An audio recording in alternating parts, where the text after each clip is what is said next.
હમણાં લગ્નની સિઝન ચાલુ છે એટલે આપણે કેવું હોય કે રાતના 2-3 વાગ્યા સુધી દાંડિયા અને ડિસ્કો દાંડિયા હોય અને સવારમાં જો કે હોવાનો ટાઈમ જ નથી મળતો. સપોઝ કે 3-4 વાગ્યા સુધી તો આપણે ગરબા દાંડિયા રમતા હોય ને પછી ડાયરેક્ટ 5 વાગે જાન લઈને નીકળી જતા હોય તો આપણે થાકતા ના હોય.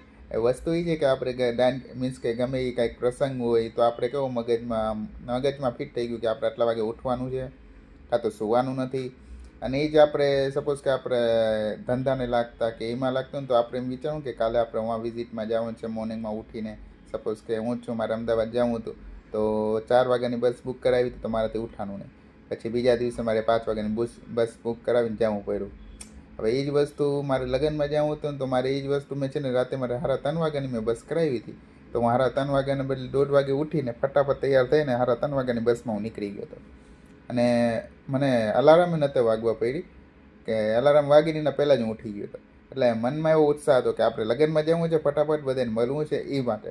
એટલે આમાં કેવું હોય કે આપણે જો ઉત્સાહ હોય ને તો આપણે વગર અલાર્મે ઉઠી જાય, અને જો ઉત્સાહ ના હોય ને તો પછી આપણે ગમે એવો અલાર્મ રાખીએ ન જ ઉઠાય. બાકી મળી કાલના વિડીયોમાં.